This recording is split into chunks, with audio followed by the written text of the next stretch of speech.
Boa tarde, oficialmente. Nós estamos iniciando aqui hoje a sétima jornada do conhecimento.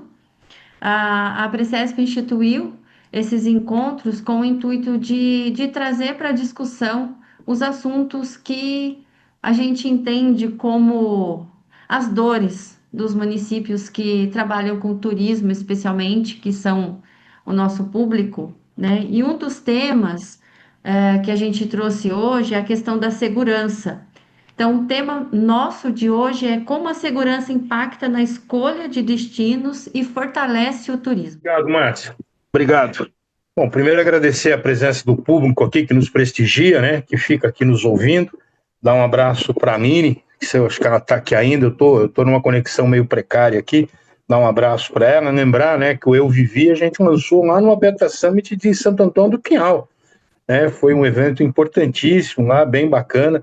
A Beta e a Férias Vivas aí tem os seus 20 anos de estrada, né, sempre correndo em paralelo aí, tentando contribuir para a gente construir um turismo mais decente, né? Agradecer à Precesp, enquanto entidade, sempre parceira aqui da Beta há muitos anos também, e dar essa oportunidade, né? A Beta, apesar de ser a Associação Brasileira, que aliás é a Associação Brasileira de Ecoturismo e Turismo de Aventura, né, reúne hoje em torno de 120 empresas em 20 e tantos estados, acho que a gente está presente em 22 estados, cada dia, né, tem algumas mudanças, e estamos já completando, indo para o nosso 22º ano de vida, né? Já somos maiores de idade, completados agora no dia 8 de agosto, 22 anos. Então, uma alegria estar aqui tratando desse tema que é bem relevante. Márcia, eu acho que a Mimi, ela fez aí já uma série de apontamentos com as quais eu concordo com todos, né? Então, eu queria, nessa conversa aqui, considerando exatamente o público da Precesp, né, a gestão pública que está aqui conosco, trazer aí alguns detalhes para compartilhar e sempre pedindo aí o benefício da dúvida, porque muita coisa que a gente vai expor está ligada à opinião, né? Tem coisa que é opinião e tem coisa que é fato. Então, aquilo que é opinião é baseado só no artigo 5º da Constituição, que é a ter a opinião. E aí eu queria começar de uma forma já um pouco bruta, né, fazendo uma manifestação que eu sempre gosto nessas circunstâncias, dizendo que o turismo brasileiro está muito longe de ser aquilo que ele pode ser. Né? O turismo brasileiro, e eu falo isso com muita conforto, né? Eu conheço o país profissionalmente desde os anos 70, que eu trabalho com turismo, conheço, viajo pelo Brasil, e tenho muito claro que a gente tem várias coisas aí que a gente está muito longe de um cenário ideal. E na gestão, especificamente do turismo de natureza e da segurança, que é a temática aqui, a Márcia lembrou da nossa conversa lá em Itu. Você lembra do ano dessa conversa, Márcia? Porque eu também não me lembro, se você lembrar, bota no Não chat aí, lembro, porque eu não me lembro que Luizão. ano foi, mas eu queria te dizer o seguinte, em alguns aspectos daquela nossa reunião, as coisas melhoraram, em outros aspectos, as coisas pioraram. Então, tentando aqui para quem não está nos assistindo, fazer um painel aqui, tentando ser o mais sucinto possível. A Beta, quando foi criada, lá pelo final dos anos 90, quando a gente começa a reunir empresários do setor, a Beta é de 2003. O congresso da Beta, que não era a Beta ainda, é de 2000, a Beta é de 2004. Em 2003, a gente já teve um encontro de turismo de aventura, a Beta não existia, a Beta nasce desse encontro, e um pouco antes, em Caetés, Minas Gerais, teve um primeiro encontro onde o Estado brasileiro, através da Embratur, conversou com o segmento de ecoturismo, tratando das oportunidades de desenvolvimento do ecoturismo no Brasil.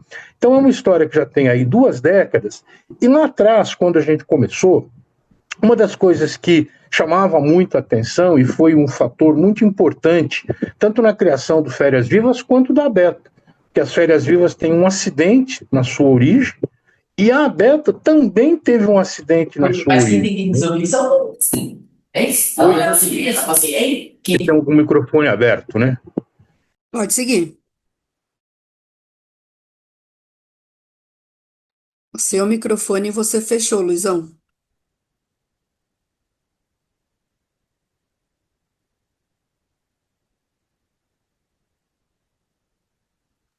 Pronto, eu não fechei não, mas ele fechou aqui por conta própria, porque eu nem toquei no celular. Mas está me ouvindo novamente, né, Fernanda? Vamos lá. Sim. Então veja só. ali naquele momento, né, no início dessa narrativa toda, 20 anos atrás, acidentes chamaram a atenção e a partir de uma série de eventos, aí, criação do Ministério do Turismo, etc., desenvolve um programa que foi uma parceria do governo federal, através do Ministério do Turismo e SEBRAE, um programa chamado Aventura Segura, que a Férias Vivas, inclusive, fez parte aí dessa história. Trabalhamos paralelamente na construção de um cenário, né, onde se deu importância à gestão da segurança. O que se tinha muito claro no início é que a prática vinha crescendo, a prática de atividades em ambientes naturais vinha crescendo, e junto com esse crescimento, crescendo também o número de acidentes, óbitos, e aí a coisa estava ficando muito ruim, entendeu-se que precisava trabalhar em cima disso. E assim foi feito. Então, ao longo aí dos primeiros anos do século XXI, a partir aí de 2003, 2004, 2005, sobretudo 2005 e 2006, cria-se, então, um programa federal, que é o Programa Aventura Segura, que trabalhou na construção de um conjunto de normas técnicas que tem por objetivo melhorar o desempenho da atividade turística, sobretudo de natureza. Então, foram feitos vários trabalhos de certificação, implementação de norma, e isso deu excelentes resultados. A gente veio num decrescente da quantidade de acidentes, da quantidade de óbitos, tal, e isso nos deixou muito empolgados até 2020. Quando em 2020 a gente recebe a visita do Covid. E aí você tem uma retração de mercado, mas naquele momento, né, todos os indicadores, quem trabalha com futurologia, a Beta é parceiro do Copenhagen Institute for Future Studies, e a gente se debruçou sobre o tema e pareceu muito claro, e se concretizou a impressão de que, passada a pandemia, nós teríamos um incremento da visitação em áreas naturais. E, de fato, isso aconteceu no mundo inteiro. Então, a partir da pandemia, a gente volta a ter o crescimento do turismo em áreas naturais. Isso acho que todo mundo aqui que está nessa reunião pode detectar isso, pode detectar isso no seu território. Só que, junto com isso, a gente veio também um novo público. Aí é interessante observar, né, que gente do mercado, a gente disse que a gente estava atendendo ecoturistas e agora a gente passou a atender egoturistas, muito ligado às redes sociais. Então, são turistas que não são exatamente turistas interessados em ambiente natural, tem outras motivações, não vamos discutir essas motivações, mas o fato é que elas usam o sistema de turismo na natureza, seja praticando uma atividade ao ar livre, seja fazendo uma atividade de esportes de aventura, enfim, tem uma série aí de ações que acabam sendo disponibilizadas para o consumidor, e o consumidor, ao utilizá-la, começamos aí a ter alguns problemas, né? Eu vou começar por um que é mais... Eu não posso usar a palavra engraçado, porque não é engraçado, acidente nunca é engraçado, mas no mínimo bizarro, que é o número de acidentes pela maldita selfie. Né? Isso é um assunto complicado em ambiente de natureza, e aí eu queria chamar a atenção dos destinos, o porquê que eu algumas vezes insisto em alguns pontos, e aí eu queria fazer uma pergunta, não sei se eu posso, Fernanda, pergunta valendo um Chevette álcool 0 km. A pergunta a Mini mostrou aqui na sua abertura uma imagem do acidente lá de Capitólio, quando aquelas pedras caíram lá sobre os barcos.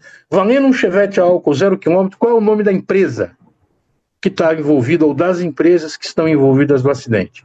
Mas a gente lembra que foi em Capitólio.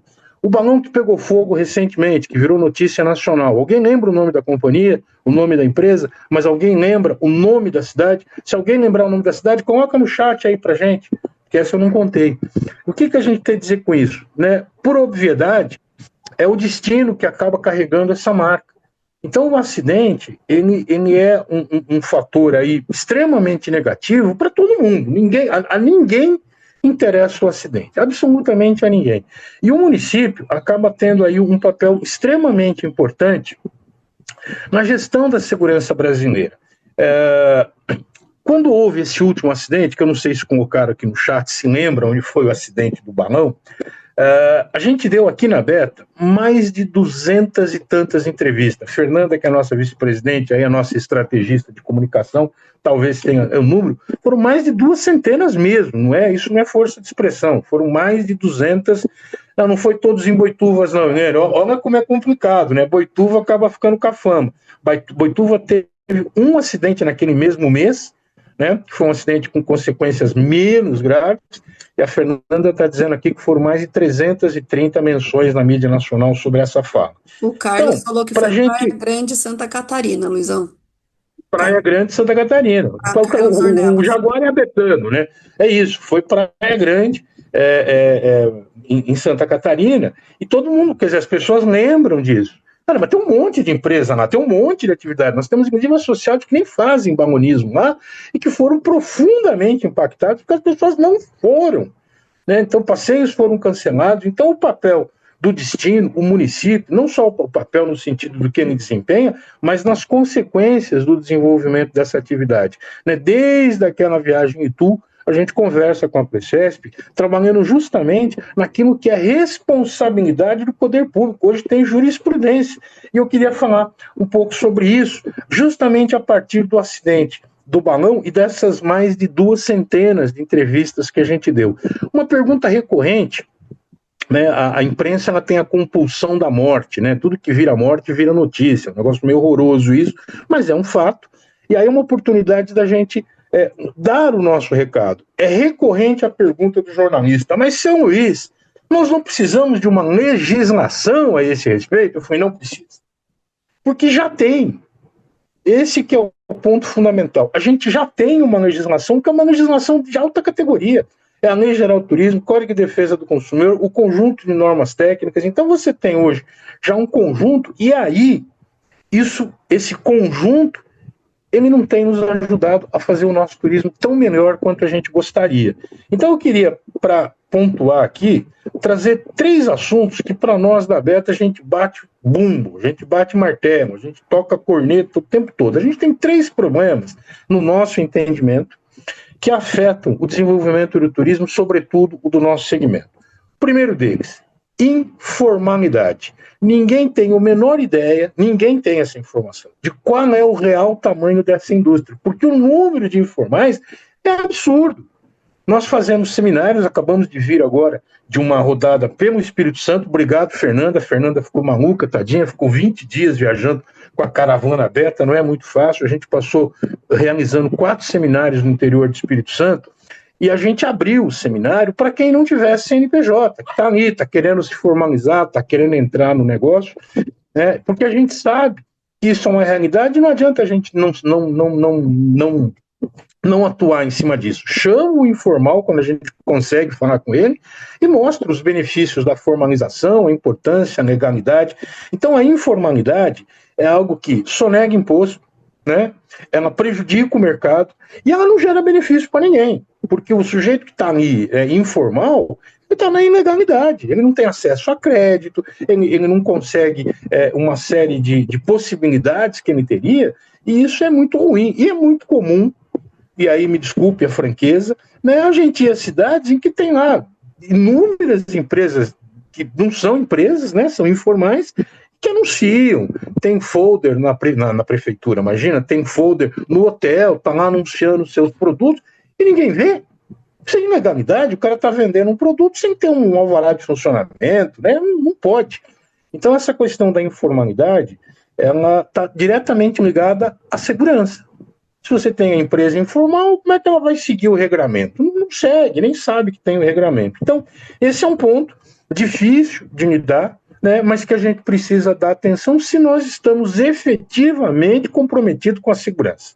Então, isso não tem como. Não tem como. O Marcos está fazendo aqui a pergunta, né, que é o Mirra. Mirra é associado da Beta também. Então, é a pergunta nossa, é o que eu estou lançando aqui. Como é que ele tem um alvará de funcionamento se não é informal? Não tem. Né? Agora vem o pior, Mirra, porque a gente ainda tem um outro ponto que a gente também observa como entidade, que é a empresa, a organização, que ela é formal, ela tem o CNPJ, ela tem o cadastro, ela tem o alvará de funcionamento, ela opera turismo de aventura, mas ela não tem um sistema de gestão de segurança implementado de acordo com a legislação. E esse é um assunto que já ganha um ar de complexidade um pouco maior. Então, eu acho que o tempo que a gente tem aqui, e pelo público também, não é o caso da gente detalhar, né, o sistema de normas técnicas e o que preconiza a lei, mas ela está prevista. Né? Você tem lá no Código Geral do Código de Defesa do Consumidor um artigo que, se eu não estou equivocado, é o 34, o Carlos pode me ajudar nisso também. Se você tem uma atividade de turismo de aventura no seu negócio, por lei, né, você precisa atender a um padrão mínimo de qualidade. Esse padrão mínimo de qualidade no Código de Defesa do Consumidor é uma norma técnica quando ela existe. E nós temos uma norma técnica de gestão de segurança para turismo de aventura. Então, pelo Código de Defesa do Consumidor, qualquer empresa que faça uma caminhada pelo parque, note bem, uma caminhada é turismo de aventura. Ela está inscrita no turismo de aventura. Essa empresa precisa ter. Imagina que o sujeito toma lá uma picada de uma jararaca. Sujeito numa caminhada. E aí, faz o quê? Então, você tem um procedimento de atendimento à emergência, você ter um procedimento adotado previamente, ter identificado o perigo, ter tomado providências para evitar que o perigo efetivamente aconteça. Então, se eu tenho cobra, vamos usar a pederneira, né? Então, você tem aí uma série de procedimentos que precisam ser adotados. E a legislação obriga. Então, esse é um ponto muito importante. Então, você tem as empresas que são formais, recolhem imposto, mesmo assim, elas não cumprem a legislação. E, por fim, dentro do nosso elenco aqui de dificuldades, a gente tem também a questão da falta de capacitação técnica das empresas para operar esse sistema, né, para operar o turismo de aventura de maneira geral. A questão da capacitação é uma falha muito grave. A Beta trabalha incessantemente desde a sua origem, né, com o programa Aventura Segura. Agora a gente acabou de fazer um programa aqui em São Paulo, que está nos finalmente, que é o SP Ecoaventura, um programa em parceria com o SEBRAE e com a Secretaria de Estado de Turismo. A gente tem uma série de cursos online que estão disponíveis. Hoje, inclusive, começa uma turma nova justamente sobre gestão de segurança. Não sei se tem vagas disponíveis aí ainda. A Nancy está acompanhando, que ela é a coordenadora aqui do curso online. Se tiver, Nancy, já coloca aqui. Se tiver alguém de prefeitura querendo fazer o curso, já faz, que começa hoje, se tiver a vaga. Então, veja só, esses 3 pontos, a informalidade, o não cumprimento da legislação e a falta de capacidade técnica ou de capacitação, elas tornam o nosso turismo bastante aquém. Quando eu digo aqui que ele está muito longe do onde ele poderia estar, é por conta principalmente desses 3 problemas. E esses 3 problemas, a informalidade, a ilegalidade e essa ausência de capacitação, ou essa capacitação insuficiente, ela vai passar necessariamente por alguns aspectos aqui que eu queria compartilhar para a gente fechar essa fala e dar tempo aqui da gente conversar. O primeiro ponto que a gente precisa levantar é a questão da responsabilidade do empresário, né? A gente precisa, muitas vezes, desculpa, eu tenho estado meio azedo ultimamente, a ganância, né? A sede mesmo aí de levar tudo pela grana, pelo resultado financeiro, que a gente sabe que não é todo mundo, mas a gente sabe que tem muito, e isso leva aí a gente negligenciar aspectos ligados à segurança, à capacidade técnica. A gente tem conhecimento disso, né? Recentemente, em um ponto que eu não vou declinar o nome aqui para não criar nenhuma confusão, mas um lugar bastante conhecido do ecoturismo, durante o carnaval houve uma blitz fiscalizatória, lugares que tinham autorização legal de capacidade de carga para 250 pessoas dia, tinha 500, tinha 1.000, numa delas tinha 1.000. Um negócio assim absurdo, é um desrespeito muito grande. E isso é pela grana, não é por uma outra razão. Até que acontece o acidente, né, e aí fica se lamentando, tal, até que tudo para e tudo volta como antes. Eu tive acesso a alguns áudios de um local que também teve um acidente de repercussão, áudios dos empresários, das autoridades locais, um áudio muito constrangedor. Né? Os negócios como os usuais e a vítima é um acidente de percurso. Não é isso. Os acidentes estão acontecendo, como apresentou a Aline, da Férias Vivas, 70% por negligência profissional. No caso dos acidentes de balões, nenhum dos 2 pilotos eram habilitados. E não é certificação, não é disso. Tem uma carteirinha da ANAC de piloto. Isso existe. Não é obrigatório. Você pode pertencer a um clube, tem algumas sutilezas, mas o que eu quero dizer é que tem uma habilitação para piloto de balão. Existe isso. E nenhum dos 2 tinha. Quer dizer, você está dando um carro para o cara dirigir e o cara não tem habilitação. A gente teve um acidente aqui na região Nordeste, na região que se pratica 4x4 em dunas, né, que levou a um acidente, inclusive com um sobrinho de um governador de estado. O motorista tinha 16 anos e não tinha habilitado, porque acho que com 16 anos até dá para habilitar, mas não tinha habilitação. Então, é um negócio assim, bastante complicado, e é o empresário. Então, o empresário, ele tem uma responsabilidade muito grande, né, e infelizmente não são todos que têm essa consciência de que turismo de aventura é perigoso. Viver é perigoso, atravessar a rua é perigoso. Aí você vai viver ainda fazendo atividades como é que a gente faz, esse perigo aumenta, é evidente que aumenta.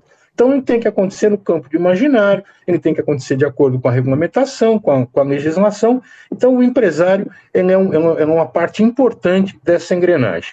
Depois a gente tem o administrador público. E a gente sabe como é que funciona, né? Você tem a cada 4 anos uma troca de governo, faltam políticas de Estado, né? Então o que você tem são políticas de governo, troca o governo, trocam-se essas políticas, e muitas vezes o turismo não está no radar do gestor. O prefeito, a prefeita eleita, eu sempre gosto de dizer, o turismo acontece no município, nos 5.570. Né? Ninguém faz turismo no Brasil ou faz turismo no estado de São Paulo. Faz no município, que está inserido numa dessas unidades, no país e por aí vai. É no município que as coisas acontecem. E é ali no município em que a gente tem acesso às informações, quem é quem está operando direito, e ali é onde o poder público pode atuar, usando a força do Estado. Né? Então você tem um município que esteja comprometido com o desenvolvimento do turismo, que esteja comprometido, né, com a segurança desse destino, ele deve atuar de forma a cobrar dos empresários a observância da legislação. E aí queria fazer um alerta, que é bastante comum de eu fazer em todas essas viagens, que existe jurisprudência. Você tem um caso aqui numa cidade no interior do estado de São Paulo, vou evitar o nome também, se alguém depois quiser fazer no particular aqui, a gente pode contar os detalhes, já é público, mas eu não gosto muito de falar sobre isso, mas o fato é que é um caso notório, onde houve um acidente com uma tirolesa e uma senhora veio a óbito. Esse caso, para desespero, né, de todo mundo, né, teve um final infeliz, só que ele acabou não sendo, vamos dizer assim, de todo inglório, porque apesar da perda humana, ele criou uma jurisprudência extremamente forte. A atividade aconteceu num espaço privado, a pessoa que era proprietária foi devidamente processada, o processamento foi baseado, num primeiro momento, vejam vocês, porque a atividade ela não atendia o requisito técnico da norma. Então você tem lá uma altura mínima, a partir daquela altura mínima, qualquer circuito aí de tirolesa, ela precisa ter um backup, ela precisa ter um segundo cabo de segurança, e não tinha. Então, de largada, o empreendimento já tomou uma multa, processo e por aí vai. Na sequência, a prefeitura, porque a empresa tinha um alvará de funcionamento. Como é que a prefeitura dá um alvará de funcionamento para uma empresa que não cumpre a legislação federal? Não dá para dizer que não sabia da lei. A prefeitura se defendeu trazendo um alvará, não, um relatório do CREA. Um engenheiro do CREA foi lá e deu um chamegão e disse, não, está tudo beleza. O engenheiro do CREA, à época, ele não conhecia a norma técnica. Ele não conhecia. Então ele viu, achou legal, de acordo com os conhecimentos dele, bacana. O CREA foi processado. Tanto que o CREA apareceu no Congresso da Beta para tratar desse tema. Mas não acabou por aí. O hotel que estava hospedado o cliente, que não tinha, em tese, nada a ver com a história, tinha um folhetinho no balcão e a família hospedada perguntou, o que eu faço? Tem esse parceiro nosso aqui que faz esse passeio, é lá que nós vamos. Houve uma indicação, há um benefício econômico, o hotel foi processado. O empreendedor, o CREA, a prefeitura, todos eles responsabilizados pelo acidente. Então, esse quadro, ele torna a situação muito séria. E se tudo isso não bastasse, a gente está tratando de vida humana, a pessoa saiu de casa para se divertir, né? Mais uma vez, a Aline, na abertura, é só um pesadelo.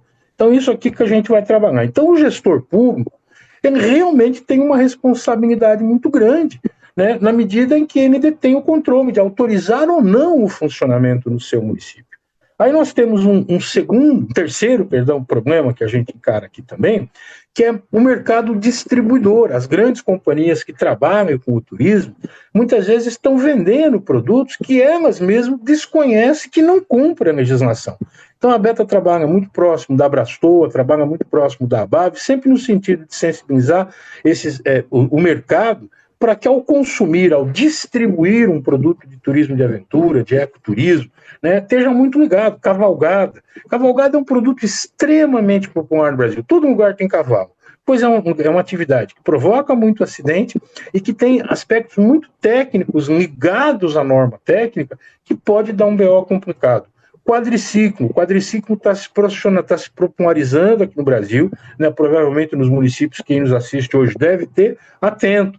Ela está passando por um processo de regulamentação, ela ainda está um pouco no limbo jurídico, mas é a atividade hoje que mais paga prêmio de seguro. É onde mais tem acontecido acidente para quem faz seguro.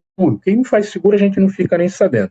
E, por fim, tem um trabalho que me parece muito importante, e esse é um trabalho que a Beta tem assumido responsabilidades, mas acho que todos nós precisamos assumir essa responsabilidade, que é o papel do consumidor. O consumidor, na final, ele é a vítima, né, de quando uma coisa é mal feita, mas ele também é o senhor dos destinos quando ele contrata os serviços. Então, aí a gente sabe, né, que muitas vezes o melhor serviço é o mais barato, e a gente sabe que isso não é verdade. Então pesa, né, um dia sendo entrevistado por uma rádio lá de, não lembro de que cidade era, e a pessoa que me entrevistou perguntou, mas São Luís, é muito caro o turismo de aventura. Eu falei, tá, você sabe a diferença de uma corda para fazer rapel e uma corda para amarrar o caminhão ou amarrar o boi no pé da jaquirana? Né, porque são cordas completamente diferentes, é um outro equipamento, um outro preço, é outro tudo. Então o consumidor, ele também precisa ser orientado que as suas escolhas importam. Então, esse desafio, esses quatro, né, esses três desafios, a informalidade, a ilegalidade e a falta de capacitação, ele fecha com a necessidade, né, de comprometimento do empresário, da responsabilidade do gestor público, do mercado, né, ofertar produtos de qualidade e a educação do consumidor, que é um trabalho coletivo para que ele consuma produtos aí realmente seguros. Eu acho que esse é um quadro que a gente tem, Fernando, e o tempo já está se esvaindo, né? Eu acho que a gente poderia abrir para conversa. Era isso que eu queria dar de recado para vocês e agradecer a oportunidade.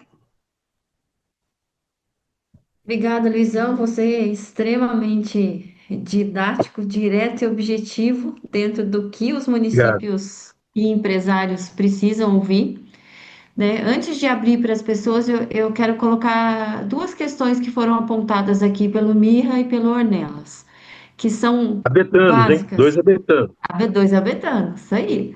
Como eu e Fernanda. Já são quatro. Aí, eles colocam aqui, o Mirra pontua que porque as prefeituras emitem o alvará de funcionamento para empresas que não implantaram o sistema de gestão de segurança, foi um ponto que você pontuou, e é um assunto que a gente vem falando com as prefeituras isso, não adianta eu querer promover o meu destino a qualquer custo. Eu tenho que ter o mínimo de estrutura, porque problema vai dar. E aí eu vou ter que responder por isso, no exemplo desse acidente que você falou lá com a tirolesa, que acabou envolvendo um monte de gente. Aí vem o Ornelas e coloca um que eu vejo muito isso e vejo isso lá na minha cidade, que é sobre as empresas de fora do destino. São promovidas empresas de fora do destino sem ter o CNPJ no local, nem alvará ou outros cumprimentos necessários, além da falta do sistema de gestão de segurança. Então, você tem as empresas que vêm, além de elas ocuparem o lugar de uma empresa do município, elas também não têm registro nenhum, não vou dizer que todas elas são assim, claro, que existe aquelas que têm, que seguem a regra, que obedecem à estrutura adequada, isso existe, óbvio. Mas a gente tem muitas que não cumprem nada, e são as que mais acabam gerando problema, né, para os municípios. E a questão que você abordou também do consumidor, que o consumidor também tem que ver o que ele está comprando. Ah, eu acho caro pagar um passeio R$ 500, mas você sabe quanto custa para capacitar essa pessoa que está te levando? Você sabe quanto custa o equipamento que ela está utilizando para levar você? Então, assim, não dá para pegar na promoção, né, Lisão? Porque a promoção custa a Não. vida. Então, é importante, o que a gente quer é que os nossos municípios associados, Estância, os municípios de interesse turístico e os municípios que estão buscando trabalhar com o turismo, atentem para tudo isso e ouçam as instituições que estão envolvidas com o segmento. Que elas estão dizendo, ah, mas o pessoal da Beta é chato, é exigente, só que eles conhecem. e eles estão te avisando do que pode vir a acontecer, né? Muitas empresas que trabalham com ecoturismo e turismo de aventura e não se envolvem com a Beta, não participam dos congressos, não participam das atividades que a Beta desenvolve e acabam perdendo a oportunidade de se qualificar, de aprender muito mais e de oferecer um trabalho de mais qualidade para os destinos. Assim como os próprios destinos aqui representados pelas prefeituras têm que estar envolvidos para que eles conheçam os caminhos e possam, dentro da estruturação, do planejamento do turismo no município, eles saibam a quem ouvir, que lei seguir, que norma seguir, né? Porque aí você não cai lá na primeira fala sua do começo, que o nosso turismo no Brasil ainda deve muito, ainda tem muito a melhorar, né? Justamente é por conta desse monte de dificuldades. Só avisando que a lista de presença está aqui para vocês não esquecerem de preencher. Aqui eu tenho uma observação do Almir de Praia Grande, que ele diz que um assunto que interessa a todos. No meu caso, que atuo no segmento do cicloturismo e presto serviço nesse segmento, é de grande valia as orientações para poder evitar problemas e demais sinistros. Então, né, o Almir está aí já com uma experiência no cicloturismo e também reforçando.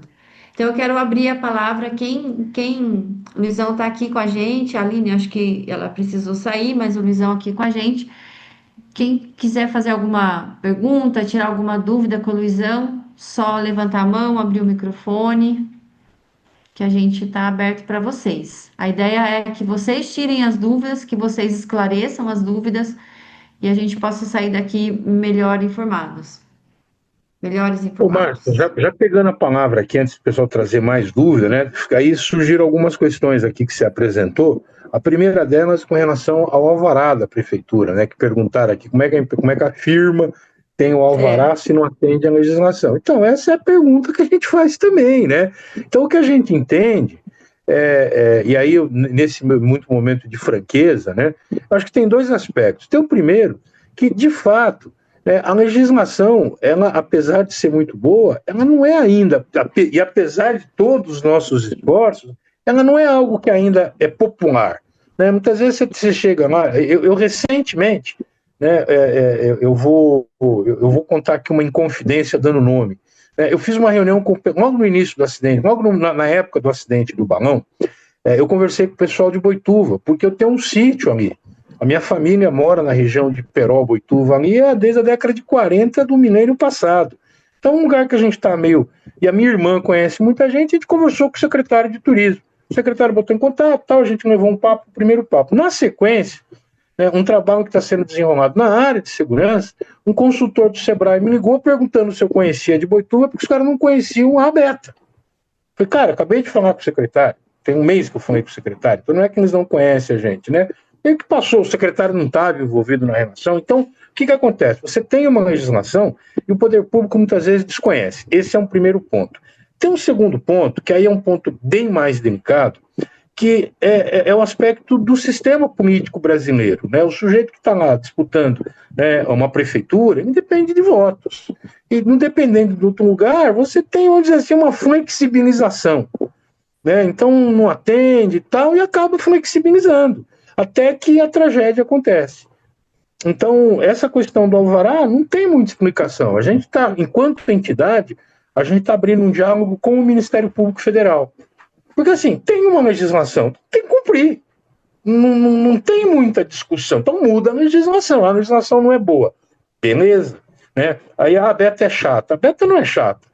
A Beta trabalha no sentido de inspirar as empresas e o poder público a trabalharem para a gente transformar a realidade do turismo, porque basta você ter um mínimo de vivência no território geográfico brasileiro para perceber o enorme potencial que você tem de desenvolvimento de turismo em ambientes naturais. O turismo rural, o turismo de pesca esportiva, turismo náutico, tudo isso aí está dentro do mesmo guarda-chuva. Então é uma oportunidade muito grande. Então o papel nosso é inspirar E a gente quer fazer isso com que não tenha vítimas, né? Que você reduza, minimize essa parada toda. Um outro ponto que o Dornelas trouxe aqui também, que é a atuação de empresas de fora no território. Isso é um assunto mais complexo, né? Primeiro que eu acho que ele não está exatamente ligado à segurança, o fato da empresa ser de dentro ou ser de fora não diz nada a respeito da segurança, e é uma questão mesmo de legislação local, né? As empresas, a minha empresa, eu tenho uma empresa, ela opera nacionalmente. Então, operando nacionalmente, claro, né, o Carlos, inclusive, é um fornecedor nosso lá em Jaguariaíva. Agora, eventualmente eu estou passando por lá com um parque, e o parque é aberto ao público, então tem algumas sutilezas. Eu acho que esse é um outro tipo de problema, que é um problema, sim, eu reconheço a natureza do problema, e ele não está exatamente ligado à segurança. Ele acaba tendo, porque muitas vezes essas empresas não seguem a segurança. Mas o que eu disse, não é porque ela é do território ou não é do território, que ela é boa ou deixa de ser ruim. Basotti, um abraço para o Basotti Gauchão, lá amigo nosso, cara antigo, que bom que você está aqui, Basotti, vamos nessa. Então, acho que é isso que ficou pendente ali, Márcio, não lembro se ficou faltando outra coisa. A questão dessas empresas, Luizão, também vira para o poder público a pensar na política pública que ele pode ter, né? Porque daí tudo isso vira arrecadação, né? Sim, Então, às vezes a gente vê, como trabalhando numa prefeitura, eu sempre brinco que quando você fala, sabe aquele filme Todo Mundo Odeia o Chris? Na prefeitura, todo mundo odeia o turismo. Porque a gente vem com um monte de ideias, com um monte de coisas que a gente quer implementar, incrementar a economia do turismo, trazer essas legislações. Então, quando eu falo, a Beta é chato, porque a Beta traz as regras que você precisa seguir, ela te mostra o caminho. Então, quando a gente traz isso, a gente é chato, porque a gente traz tira você da zona de conforto e coloca você num outro patamar que você precisa trabalhar. Então, é isso que as pessoas precisam enxergar, né? E a questão de estruturar políticas públicas faz com que o turismo demonstre a força dele e como ele pode melhorar a economia do município. A gente sabe que a educação e a saúde elas são prioridades? Não, elas são obrigações, elas têm que fazer e pronto, acabou. Isso é regra, não tem que discutir. Agora, o turismo, se bem feito, se bem trabalhado, regrado, com uma política pública estruturada, ele contribui com todos esses outros setores, né? Porque ele sim. traz, ele gira a economia do município. Ele gira. Então, haja vista municípios que estão. Até na reunião de Olímpia, a gente vai levar Brotas e Águas de São Pedro para falar das legislações que eles têm de voucher, de taxas e tudo mais, que organizam o turismo e melhoram a economia do município. Então, a partir desse trabalho. Então, acho que é importante. Deixa eu ver. O Serralha, que é um consultor técnico que trabalha com a gente, ele colocou uma observação aqui que a falta de acessibilidade adequada também é um problema de segurança séria. E O Serrano tem razão, um abraço para o Serrano. aí eu tenho aqui a Aline Aguiar, ela falando o Basotti que está falando, o Basotti por aqui. Aí ele fala que sobre o sistema de gestão de segurança, a Lei Geral do Turismo exige que as empresas tenham, porém o Ministério não dá nenhum tipo de orientação de como os municípios devem fiscalizar, abrindo lacunas no processo. Eu mesmo, enquanto turismólogo de municípios, auditor de SGS e operador de turismo de aventura, questionei formalmente o Ministério para ter algum respaldo legal, mesmo sabendo das alternativas e até hoje não tive retorno, já se passaram vários meses. Né? Então, O Basotti é colega, parceiro, amigo da gente, o Basotti tem total razão, e é aquilo que a gente estava dizendo em algum momento dessa nossa prosa, né? Você tem políticas de governo, mas não tem políticas de Estado. Então, quando o programa Aventura isso. Segura foi desenrolado, né? Foi um programa incrível. A ONU reconheceu, né, a validade, a importância do programa. Só que o programa foi descontinuado, né, enquanto política pública. A Beta continuou carregando a famosa bandeirinha, né? Alguém tem que carregar a bandeira. Então vamos nós carregar essa bandeira, porque a Beta desde sempre entendeu a importância dessa iniciativa. Mas ela tem grandes lacunas, né? A gente aqui, viu, Basotti? A gente vira e mexe e recebe denúncia. E você não tem para quem encaminhar, porque não tem um plano de fiscalização, não tem penalidade, ou seja, ficou aí um vazio, né? Então é complicado, é isso que eu acho que funciona, o que tem funcionado, é esse tipo de ação que a Precesp faz aqui, reunindo os municípios, trazendo o gestor público. Agora, no último congresso da Beta, a gente também abriu para a Ancidetur, né, que é uma outra associação que reúne dirigentes nacionais, dirigentes municipais, uma associação nacional que reúne dirigentes municipais.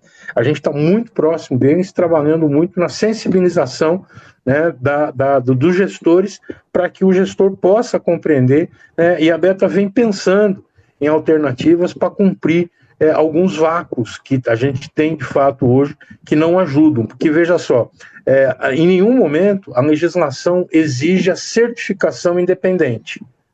Não exige, isso não é exigido. O que a empresa tem que ter é um sistema de gestão de segurança implementado. Agora, se não tem a obrigação da certificação, e a gente entende que é melhor não ter mesmo, mas como é que a gente sabe que a empresa atende? O consumidor ele não tem elementos para isso, então a Beta está atenta a isso, a gente vem pensando e discutindo internamente soluções para que a gente possa criar algum tipo de referencial, porque o próprio processo de certificação, nem tudo é perfeito, né? Nem tudo é bacana. O processo, a ideia, a construção dele é irretocável, né? É realmente muito boa. Todavia, a gente esbarra num problema hoje na certificação, que é o custo da certificação, né? O custo da certificação independente, ela é muito elevada para os padrões do mercado, quer dizer, uma empresa de pequeno porte, aí, que faça, né, vamos imaginar que ela nem contrate uma organização, ela compra a norma custa barata, menos de R$200 a norma, a pessoa se debruça sobre a norma e implementa a norma. Isso é factível e desejável, recomendável, está tudo certo. Agora, como é que o cliente fica sabendo? Então, hoje, a ferramenta que tem, a ferramenta real, é uma certificação em método, que é o que nós estamos fazendo aqui com o governo do Estado de São Paulo, né? A gente está aumentando significativamente o número de empresas certificadas graças ao projeto SP Ecoaventura, que é um projeto da Secretaria de Turismo do Estado de São Paulo, em parceria com o Sebrae e com a Abeta. Agora, e quem não está nesse processo de certificação? Ele montou a norma. Se ele quiser contratar uma auditoria independente, e hoje só tem uma, porque o mercado é muito pequeno, então é um mercado que não tem concorrência, a certificação deveria ter algo de concorrência, né? Mas hoje a gente só tem uma empresa certificadora homologada, né, ou creditada pelo Inmetro para fazer isso. O resultado é que uma certificação hoje, um pelo outro, Márcia e demais que nos assistem, ela deve estar custando aí em torno de R$30 mil de investimento por uma empresa. Então, uma empresa de pequeno porte do nosso setor, o investimento de R$30 mil é um investimento bastante vultoso, um investimento pesado. E você esbarra ainda no outro problema, mais uma vez sendo muito transparente, que a maioria do consumidor não exige. Ele não exige. Então você cria uma situação que não é boa, porque o empresário, ele investiu tempo, ele investiu dinheiro, né, ele implementou a norma, mas ele não consegue ter um reconhecimento formal na medida em que esse reconhecimento vai custar um dinheiro muito grande. Por que ele não busca? Porque o mercado também não demanda. Então a gente tem pensado nisso, a gente tem procurado encontrar aí algum tipo de solução de mercado que a gente ajude o empresário que tem o sistema implementado a ser reconhecido por isso e, sobretudo, que a gente inspire o consumidor, que é a peça central nisso, porque é dele o poder de consumo, né? Que ele consuma o produto que realmente oferece um padrão de qualidade melhor. Se a gente conseguir, né, enquanto organização setorial, trabalhar nesse tema, né, ou seja, de algum modo, reconhecer quem está operando num padrão de qualidade elevado e seduzir, né, e influenciar o consumidor para que ele consuma preferencialmente esses caras, a gente dá um passo importante para todos nós, né? Que aqui a gente está irmanado, a Precesp, a Férias Vivas, a Beta e os municípios, né, no sentido de todos juntos construirmos um turismo melhor. E eu acho que é por aí alguns dos caminhos que a gente tem. Obrigado pela contribuição do Basotti e sucesso aí para ele, um grande profissional.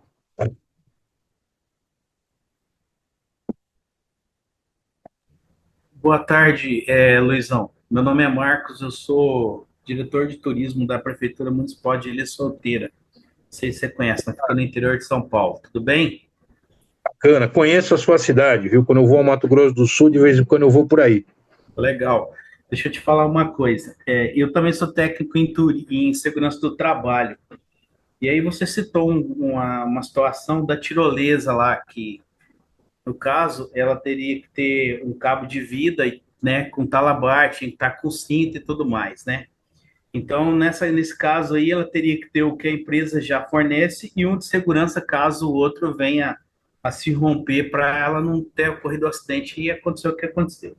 Então, eu falo assim, será que esse profissional que estava lá com ela, acompanhando ela, fez um curso lá, de repente, de NR35, que é para trabalho em altura, e aí ele saberia, né, estar utilizando esse equipamento e, além de saber utilizar ele, ter a obrigatoriedade de ter um equipamento sobressalente, no caso, né? Então, aí eu entro naquele assunto assim, aqui na Ilha Solteira, na nossa cidade, uma empresa procurou a gente para explorar o turismo náutico, que é um dos nossos potenciais. Aí, quando ela foi me procurar, eu conhecendo essa questão de segurança do trabalho, eu falei para ela: você tem todas as certificações que precisa para você trabalhar com a parte náutica? O pessoal que trabalha com você tem um conhecimento de CIR, de primeiro socorro, essas coisas todas e tal, né? E que tipo de equipamento de segurança você vai fornecer mais a orientação, porque não adianta eu pegar o cara e colocar em cima do Banana Boat, dar um colete para ele e não ensinar para ele como colocar o colete corretamente, né? Tem gente que acaba nem querendo utilizar, né? Até porque é obrigatório o uso, né? E Sim, aí ela falou assim, bom, eu não tenho. Eu falei, então você procura ver o que você precisa saber, ou o que você precisa aprender, ou o que você precisa ter para poder começar as suas atividades, porque o risco é muito grande dentro dessa atividade náutica, né? Eu sou pescador esportivo, eu sou instrutor de guia de pesca. Eu falei para ela, então eu trabalho muito e tenho muito cuidado com essa questão da segurança, porque acidente a gente sabe que acontece, né? Principalmente na parte de turismo, que você está trabalhando de repente muitas vezes com um empresário que não tem instrução nenhuma, que não fez treinamento, que não tem nenhum conhecimento de norma, e aí você pega o turista que sabe muito menos ainda, que confia em você para poder orientar ele para utilizar o equipamento turístico de modo seguro. E às vezes você não dá nem o mínimo de segurança para ele, que é o equipamento, que no caso seria um cinto a mais para a pessoa descer na tirolesa.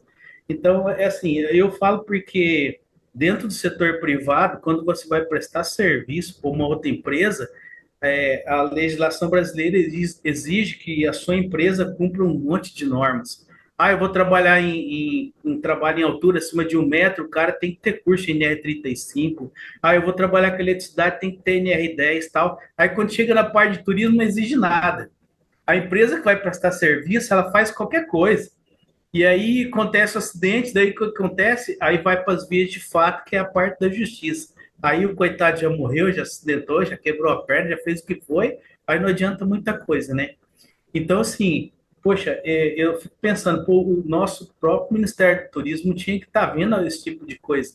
Porque você falou aí de pesca esportiva, é um segmento que eu estou inserido dentro, né? E eu acabei de dar um curso de guia esse dia para trás. Uma das coisas que eu mais coloquei em ênfase foi a questão da segurança. Porque o cara acha que é só colocar um cara dentro do barco, não precisa colocar colete salva-vida nele, o colete não precisa estar homologado, ele não precisa tratar um monte de coisa. E o cara que conduz a embarcação é responsável por todos que estão dentro da embarcação. Aí quando eu falei pro cara, eu falei assim, poxa vida, você sabe que o seu barco tem uma capacidade de carga? Você sabe que o seu barco tem uma capacidade de passageiros? Não, eu falei, tem uma etiqueta no teu barco que informa tudo isso. Então você tem que seguir. Dentro da sua embarcação, se é para 5 pessoas, tem que ter 5 coletes, é obrigatório, tem que ter boia, tem que ter corte, tem que ter tudo. Ah, mas eu não sabia. Então, a partir do momento que você começa a trabalhar com um turista, você tem que se preocupar. Você tem que ter certificação, tem que ter CIR, tem que ter um monte de coisa. Então, assim, a gente vê que existe dentro do próprio mercado uma falta de informação do próprio prestador de serviço, sabe?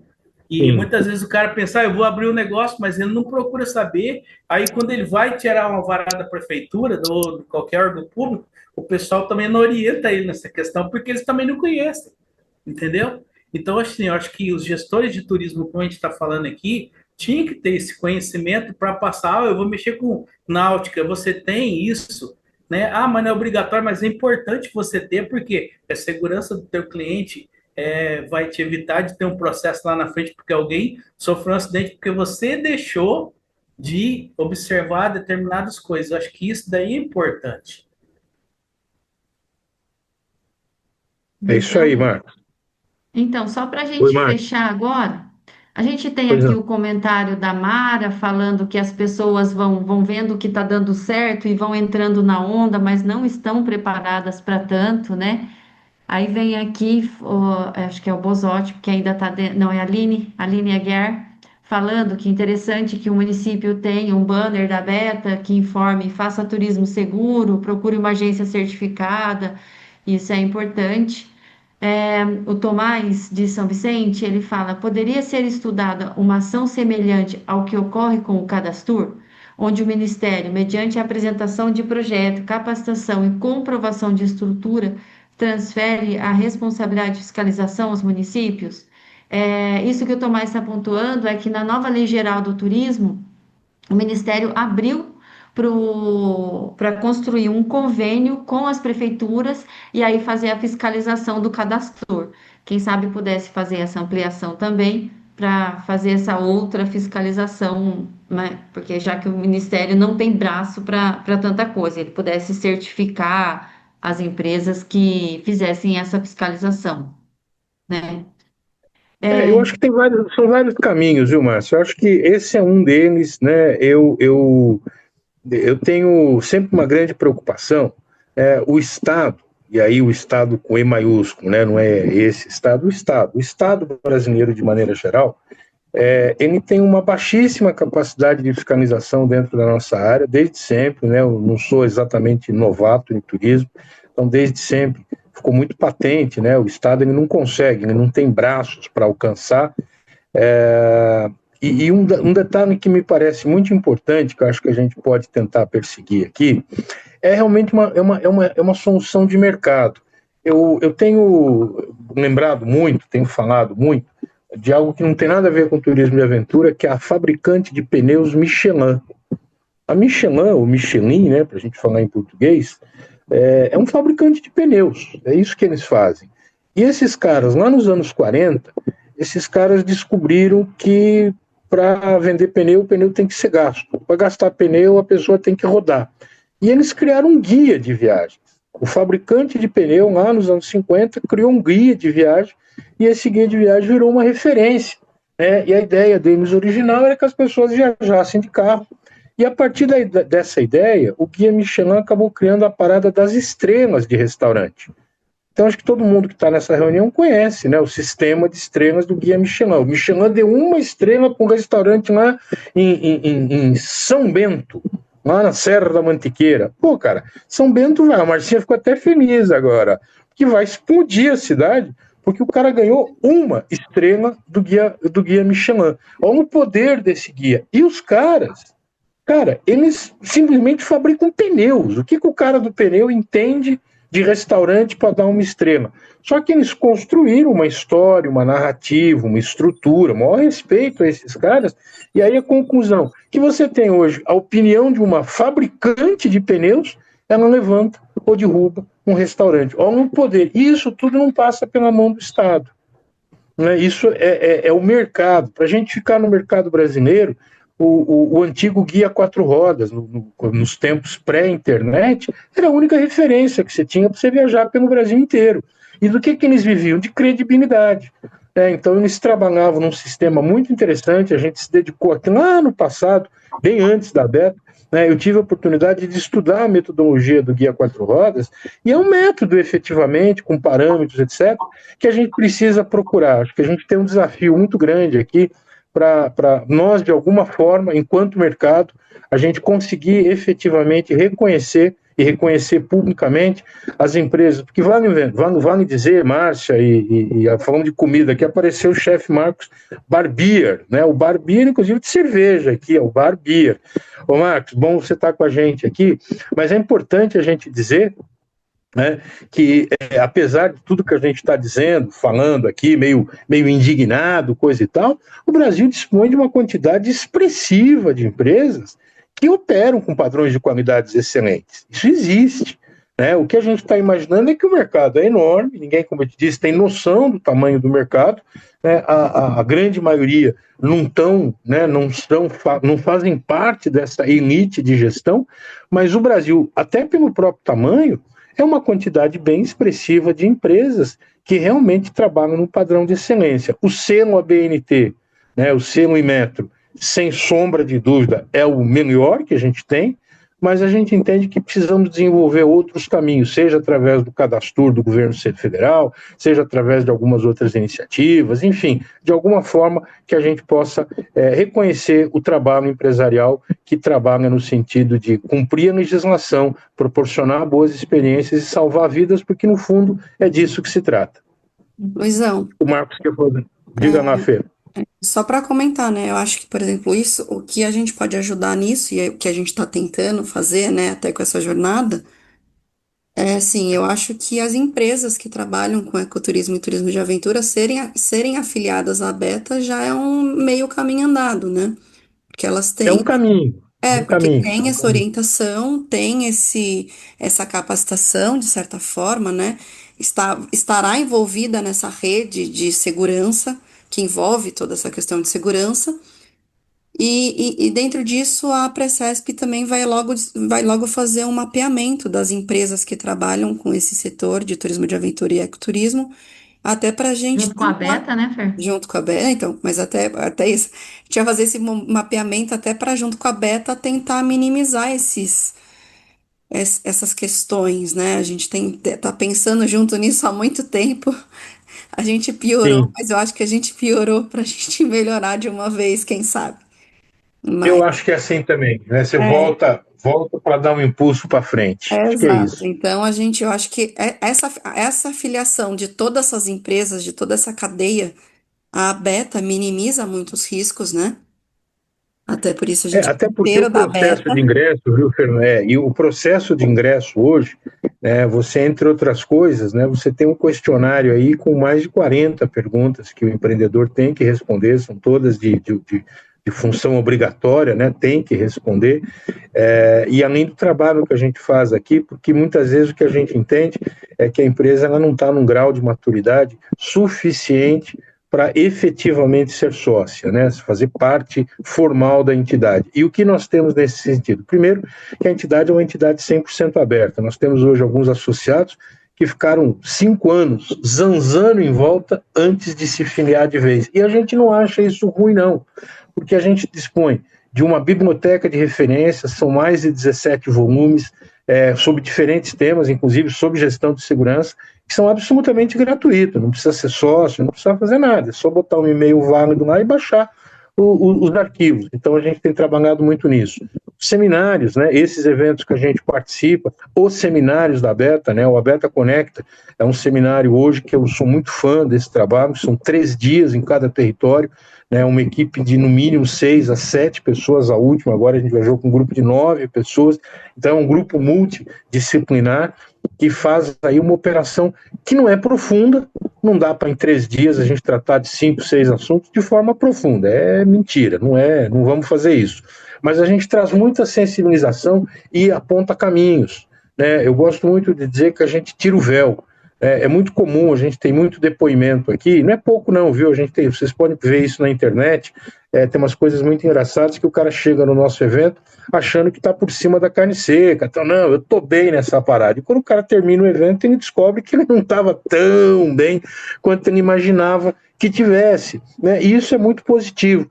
Então é importante estar junto, é importante vir para o congresso da Beta, o Abeta Summit, né? Acabamos de ter um aqui em Caraguatatuba, foi incrível. O próximo agora vai demorar, vamos estudar só no final do ano que vem, é uma vez por ano, o ano que vem vai ser em Mato Grosso do Sul, Campo Grande, e é um local onde há muita troca. E uma das coisas importantes da rede empresarial Abeta, né? E está aí o Carlos, que pode estar dizendo, a Marinilda, não sei se acho que essa Marinilda não é a nossa não, que é do Amazonas, temos uma associada aqui, a Marinilda. Esse contato com os outros associados acaba criando muita interconexão para aprendizado mútuo. Né? Então, essa presença nos eventos, claro, se for associado, ainda melhor. Mas mesmo não sendo associado, fique perto, desfrute daquilo que a gente oferece sem custo. Né? Venha para o evento, eu gosto de lembrar, o valor do ingresso é o mesmo, do valor do congresso da Beta, é o mesmo de uma anuidade. Então, você pode ficar sócio e ganhar o ingresso, ou você pode não estar seguro ainda, precisa, né, quer conhecer melhor a entidade. Todos os anos, a gente começa o evento com um preço altamente subsidiado, né, e vale cada centavo. Esse ano, o valor inicial, acho que foi R$300, só de cerveja, todo mundo pôde beber mais. A gente tem uma parceria com a Aquíssima, lá do Circuito das Águas Paulista, e esse ano o Abeta Summit, quem foi, quem não foi, perdeu. Teve cerveja Ecobeer à vontade durante o evento todo. Aquíssima, estão aqui, ó, com a Aquíssima, bebendo aqui a nossa aguinha, nosso patrocinador, nosso parceiro, Circuito das Águas, está aqui bonitinho, e eles, além da água, mandaram uma cerveja. Então, quem foi só de cerveja bebeu mais do que isso, fora os contatos, as reuniões, as palestras, etc., e isso ajuda todo mundo. Então não precisa ficar associado da Beta, basta ficar perto, junte-se a gente aqui, e à medida que vai amadurecendo, vai se sentindo confiante, vem integrando e vem dando uma força, porque está fazendo parte, certamente aumenta a nossa representatividade, isso é bem importante, Fernanda.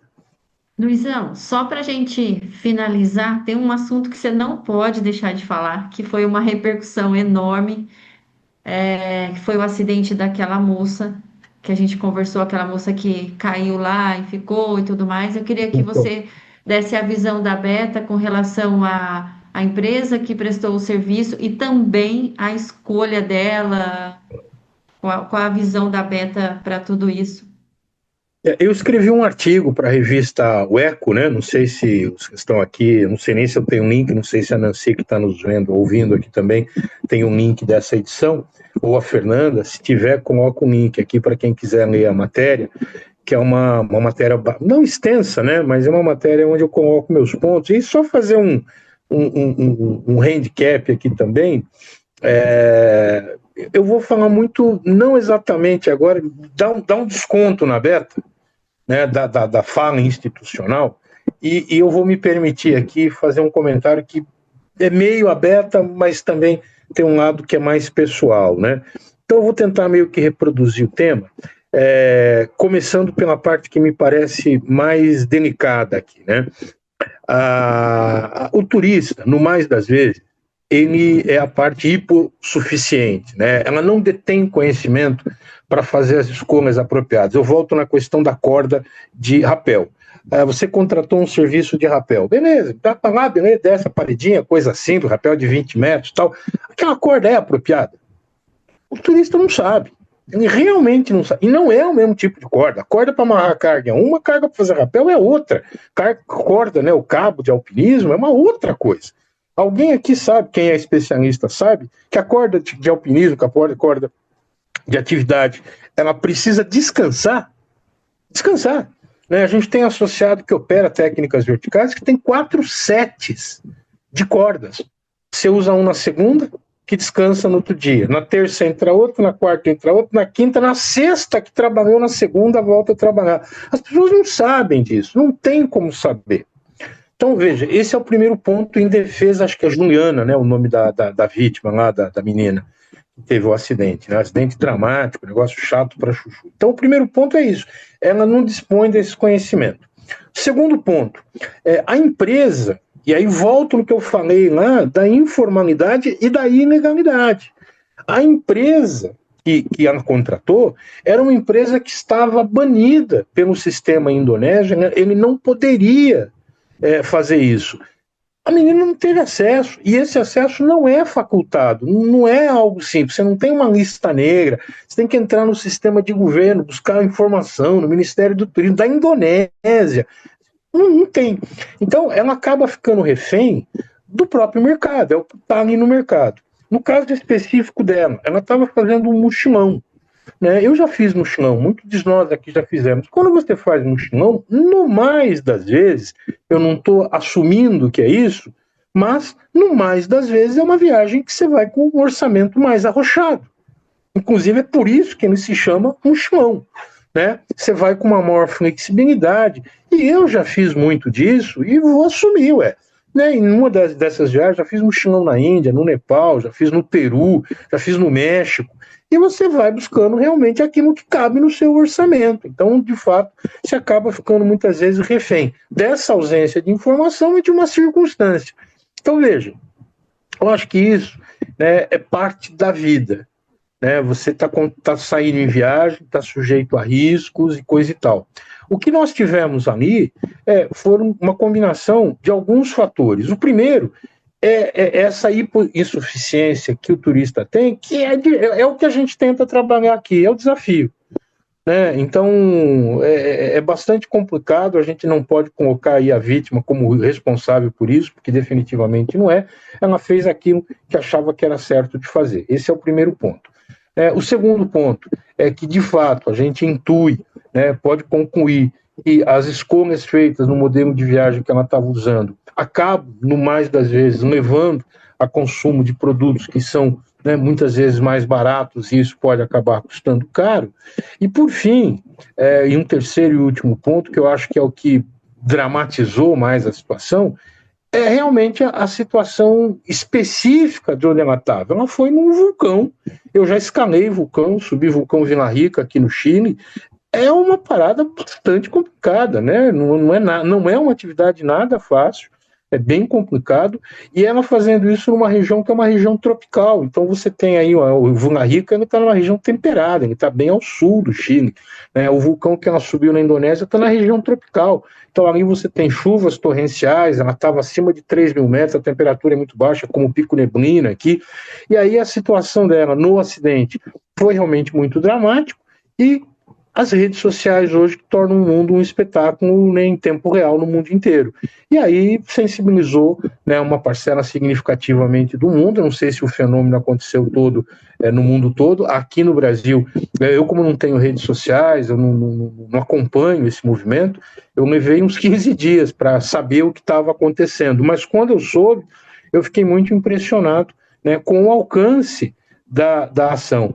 Então, acho que aquilo acho que sensibiliza, né, para a gente pegar uma lição positiva, sensibiliza todo mundo, né, os empresários, os gestores públicos e principalmente os consumidores, de que turismo de aventura ela realmente implica em risco de vida, né? Você se expõe a situações em que você coloca aí a sua vida em risco, e eu acho que todo mundo é responsável nesse quesito. Então o Estado tem responsabilidade, o empresário tem responsabilidade, e o consumidor também tem essa responsabilidade, que é o que a gente comentou aqui, né? Lamentável que tenha acontecido isso, né? Mas infelizmente não foi o primeiro acidente dessa natureza naquela montanha, naquele vulcão, e infelizmente provavelmente vão acontecer outros, porque assim, né, a gente vive também uma enxurrada de informações o tempo todo, e aquilo que de repente vira uma cachoeira, né, o acidente do balão aqui, foram mais de 300 entrevistas, imagina vocês,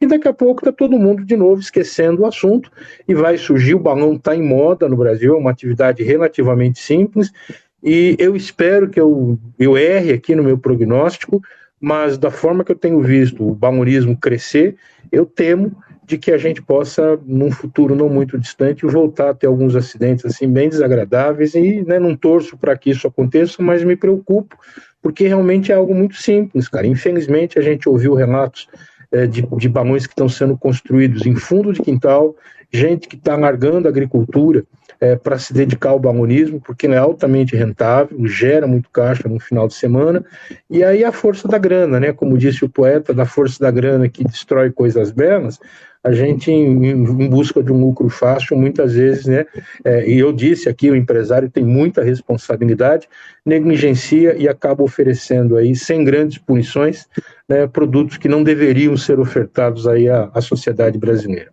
Acho que é isso, Márcio. Não sei se eu ajudei, mas eu acho que é isso. Sim, obrigada, Luizão. A gente fica muito claro que a gente tem muito a aprender, tem muito a observar, tem muito, né, atenção ainda a ter com o segmento. Então, agradeço demais, Luizão. Conversar com Mar... você, a prosa é sempre muito boa. Eu tenho aqui o chefe Aí Marcos. o Barbier ele vai mandar uma cerveja aqui para nós. Ó. Vamos deixar a palavra que a cerveja não chega. Olá, queridos. Olá, Luizão. Queridos, Ô, meu Marcos. prazer estar com vocês aí. E, bom, vocês falaram tudo, assim, né?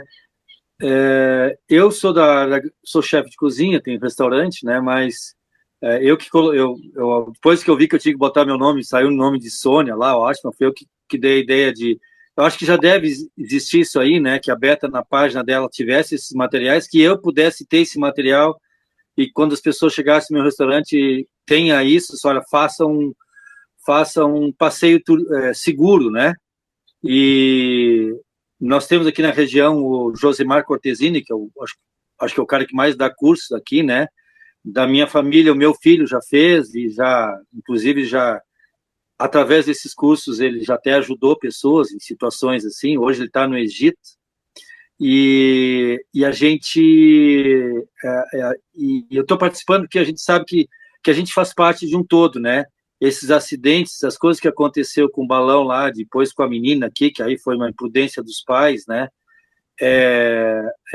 Nos causou muitos problemas mesmo, né? O movimento baixou muito, muito, e muitas pessoas hoje não estão fazendo passeios, né? Por causa dessas coisas. Eu já fiz 2 vezes, é um passeio agradável, é um levitar que tem os seus riscos, como tu bem falou, mas é uma coisa muito boa. E aqui em Camará nós temos um pessoal, eu vejo que eles são, além do cuidado, eles são muito cuidadosos mesmo, né? É um pessoal muito responsável que se sobe lá um nó no vento, ele já não voa. Se está perto do vento, se tem possibilidade de o vento aumentar, eles não voam.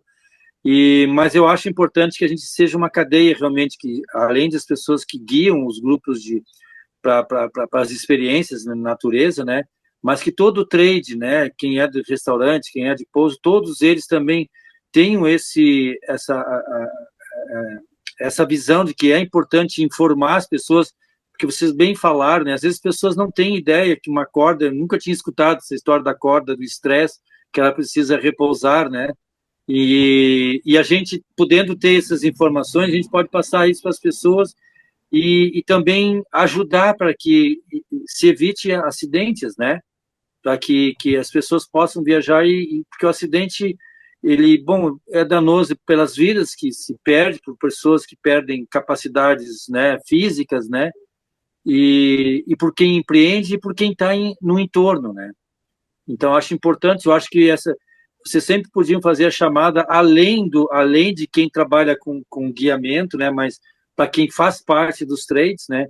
E que a gente possa ter esse material lá na Beta, lá, que eu possa entrar lá e pegar e levar na gráfica e trazer e botar isso aqui no meu restaurante, para que seja mais um lugar de informação, que são tão pertinentes, né, para todas as pessoas, assim. Ô Marcos, obrigado pela contribuição. Josemar Cortesini é meu amigo, né? É nosso associado à Beta, é meu amigo de muitos anos. Eu frequento aí Cambará desde 1994, eu acho. Tinha um hotel só na cidade, era bem meia boca, mas era o hotel que a gente tinha, né? E desde então nunca mais deixei de frequentar aí a região. Você tem bons empresários aí, nós temos associados tanto em Cambará quanto em Praia Grande. Aí eu gosto sempre de dizer que é um destino bastante integrado. Esse material que você sugere, a gente tem ele disponível. Eu acho que mais importante né, do que ter o acesso ao material, porque aí você tem um restaurante. Então, são assuntos que o público é o mesmo, né? Mas acho que é importante, dentro aí, se você quer fazer um trabalho, vamos dizer, de responsabilidade social no território, pró-turismo, é de fato recomendar aos turistas que procurem as empresas mais idôneas, as que trabalham com turismo de aventura, que tenham, né, que sejam pelo menos associadas à Beta, que é aquilo que eu disse, muitas vezes a gente tem empresa de que opera no padrão de segurança, mas que não é certificado. O próprio Josemar, né? O Josemar é referência, de fato ele é referência, eu falei, amigo, é associado, está tudo certo com a programação, mas ele não se certificou, e a lei não obriga. Então, como ele ser reconhecido, né? Então, acho que vocês aí, enquanto cadeia associada, né, cadeia produtiva do turismo, tem um papel relevante aí para estimular, inspirar o turista a fazer boas escolhas. E queria chamar a atenção de você de um ponto, cara, que aí eu vou falar muito genericamente, mas é algo que me incomoda muito, né, no mercado brasileiro, que a gente não dá bola para capacitação. A gente não dá bola, cara. Todo mundo está ocupado trabalhando e ninguém pode se aprimorar. A gente acabou de fazer esse roteiro pelo Espírito Santo, nós disponibilizamos para o mercado 120 vagas. Né, 120? 120. São 120 vagas em 4 polos. Então, veja só. No total, eu não estou com esse número aqui na mão, meu número não vai ser preciso, mas eu vou dizer para você que, otimistamente, ele ficou qualquer coisa entre 60 e 80 participantes. Ele não chegou a 100 participantes. Otimistamente, tá? Eu estou sendo muito otimista. Olhando ali, é capaz que esse número caia um pouquinho. E é uma pena, porque as pessoas realmente têm que ter o interesse. Quando você diz aqui, né, no caso de Cambará, o acidente foi em Praia Grande. Acontece que é um polo integrado. Então, o pessoal de Praia Grande, a Nini, o Basotti está muito a par disso, o próprio Josemar, cara, houve uma puta de uma parada de negócio. Você sabe disso aí, você tá aí. Né? Parou, o negócio parou. E essa parada, ela não impacta o restaurante, não impacta na visita ao Queiro. Depois teve um acidente da menininha lá também que caiu lá no Peral. Então, tudo isso foi o que eu disse no início da fala. Ele impacta, né, o destino. O cara que não tem nada a ver, o cara que vende churrasco acaba sendo impactado pelo mesmo acidente, o cara que faz a hospedagem acaba sendo impactado, a prefeitura acaba sendo impactada. Então, eu acho que é muito importante que a comunidade local seja solidária no sentido de buscar não apenas um lucro fácil, não buscar o crescimento do mercado, mas buscar o aprimoramento da oferta turística no território. E aí, Marcos e demais que nos assistem e nos escutam aí, que a gente já passou até da hora aqui, nós estamos quase 2 horas já reunidos, uma mensagem que eu acho muito importante. Esses dias eu fiz um outro artigo, também acabei recebendo algumas críticas pelo artigo, e é um artigo escrito como pessoa física, não é um artigo assinado pelo diretor da Beta, é um artigo assinado pelo Luiz, e eu chamando muita atenção, e continuo chamando, eu acredito que a qualidade do turismo brasileiro, quando você pensa no país, e aí são 8,5 milhões de quilômetros quadrados, a gente está muito atrasado, muito atrasado. Se a gente pegar só aqui, desculpa fazer um discurso, Marcos, o Rio Grande do Sul, né, eu não sei hoje quanto que representa a região de Canela e Gramado nos impostos recolhidos pelo turismo no Rio Grande do Sul, mas eu estou bastante convencido de que é uma parcela bastante expressiva, porque é uma indústria muito robusta. E aí eu vi que tinha alguém aqui, acho que de Soledade, que estava aqui. Eu conheço Soledade, conheço Espumoso, conheço lá Federico Westphalen, onde está do lado, né, do Salto do Yucumã. E ninguém vai. Ali do lado do Yucumã você tem aldeias indígenas, você tem águas termais, você tem exploração de pedras semi-preciosas, você tem o Salto do Yucumã, um negócio incrível, uma experiência muito legal, e a gente acaba não tendo essa interiorização. Então acho que a gente tem um desafio coletivo, né, de toda a cadeia produtiva, focar muito de que o que a gente precisa mesmo, antes de querer crescer, é a gente ficar bom, a gente melhorar a qualidade do nosso serviço em todos os sentidos. Condutores, meios de hospedagem, é tudo. Quando a gente, né, eu não gosto muito de começar a falar sobre isso, porque é essa história. A gente tem viajado muito de carro pelo Brasil, gastando pneu para facilitar a vida da Michelin, mas também gastando sola de sapato para conhecer. E é conhecendo o território que a gente acaba tendo consciência de 2 coisas. Primeiro, o Brasil, ou se quiser ampliar, a América do Sul, é talvez o melhor lugar do planeta para a gente desenvolver uma indústria de turismo sustentável, verde, criativa para o século XXI. Debato com quem quiser esse tema. Esse é o primeiro ponto. Ela está preparada para isso em termos de recursos naturais e culturais.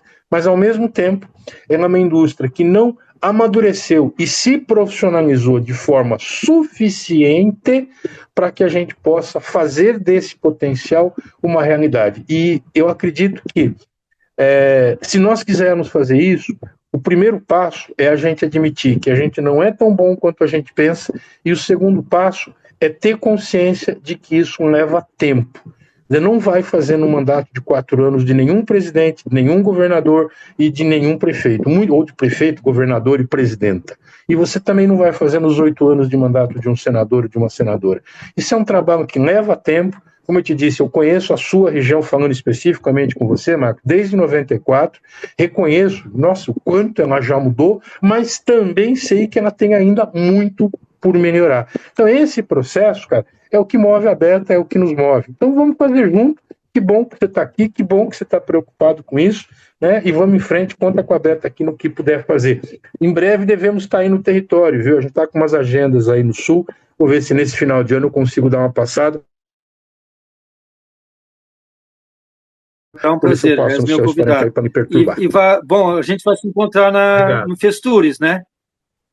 Provavelmente sim, eu estou indo para a Bávia essa semana, Festures eu ainda não estou escalado, mas a Beta estará presente, Evandro Schitz, que você deve conhecer, vai estar lá, a Teriana vai estar lá, a Aline, que é nossa diretora, aí de Praia Grande, né, também vai estar presente, então muito provavelmente eu vou estar lá. A gente quer conhecer a Preces também, a gente vai estar lá. Bate cartão lá do nosso lado, é isso aí, Marcinha.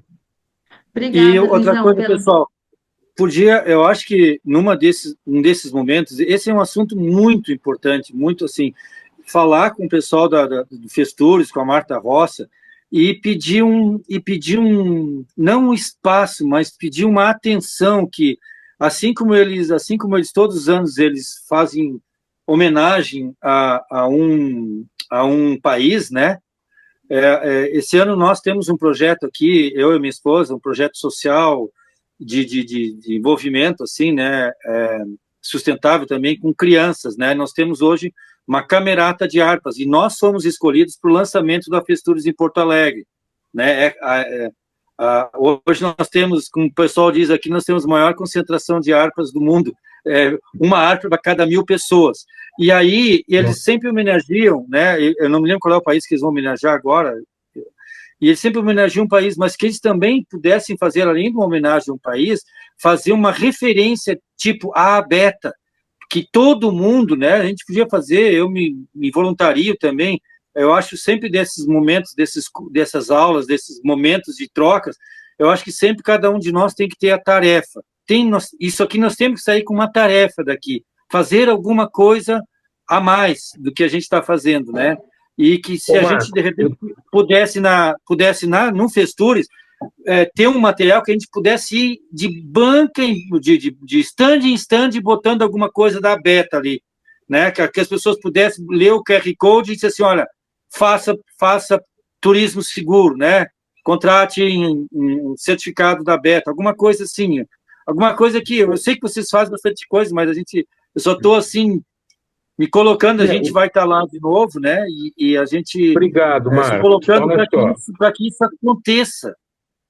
Não, tem acontecido, né? As coisas, como eu te disse há 1 minuto atrás, a gente precisa de tempo, né? O Festures é um parceiro importante, o Eduardo é um parceiraço nosso, o Eduardo já tem tempo, a Marta, a equipe toda, a gente tem espaço, eles dão palco para a gente falar, então eu não me sinto muito confortável para pedir mais coisa para eles, não, a gente tem efetivamente uma parceria. A questão do Festures é que ele tem um foco de mercado comercial, efetivamente, né? E a gente tem dado o nosso recado, acho que tem funcionado. A questão é que leva tempo mesmo, né? Eu acho que esse é um ponto importante da gente não perder de vista. A gente está fazendo, já melhorou, vem melhorando, estamos longe do ideal, mas estamos caminhando, né? O Brasil não é um país rápido e a gente não tem tempo para discutir, mas um dia eu conversava com o presidente do IBAMA e ele me fez um raciocínio que eu não vou discutir agora, porque a gente não tem tempo, mas, sob certo sentido, a nossa falta de velocidade pode ser uma vantagem estratégica.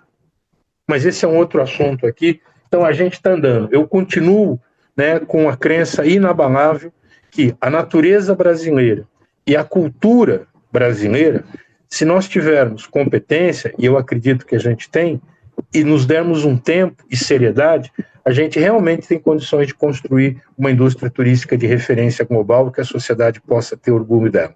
É isso que a gente vai fazer. Eu não tenho nenhuma esperança de que eu vá ver isso. Minha expectativa de vida, eu já sou infartado, a minha expectativa de vida, eu acho que não alcança, né? Apesar de que eu sou meio desconfiado que eu sou imortal, porque tanta merda que eu fiz eu não morri até hoje, pode ser que eu não vá morrer, não. Mas, na eventualidade de morrer, é bem possível que eu morra antes de o Brasil alcançar essa plenitude. E não é só o Brasil, não, cara. Eu tenho um olhar muito para a América do Sul. Acho que a gente, né, quando você vê o mapa, a América do Sul, mais da metade somos nós. E quando você junta o território como um todo, eu estou mais do que convencido de que é o melhor lugar do mundo para a gente fazer um turismo de qualidade, né? E esse turismo do futuro, que é o turismo brasileiro de natureza. Ele não é o turismo que a gente faz hoje. O turismo que a gente faz hoje é um turismo baseado em padrões do hemisfério norte, que é uma outra clima, é uma outra incidência solar, é outra coisa. E a gente precisa ter as nossas raízes. Vocês, gaúchos, têm muita manha de fazer isso, e a gente precisa incorporar isso numa brasileiridade dos produtos turísticos brasileiros. Esse é um outro desafio, não é tema nosso aqui, não é tema, o nosso tema é segurança. Somos referência na área de segurança, mas a gente tem muita área para crescer. Sucesso para todos nós. Obrigado, Marcos. A gente se vê lá no Festures ou antes, se eu não for antes aqui para vocês. Obrigada, Luizão. Muito obrigada por mais uma aula e agradecer a todos que ficaram com a gente até agora. Foram quase 2 horas de conversa. Muito bom. A gente ficaria aqui muito mais. Você sabe disso, né, Luizão? Mas a gente vai ter outras oportunidades. Obrigada, Obrigado, gente. Marcos. Até mais. Até a Obrigado, próxima. gente. Valeu. Um abraço. Até mais.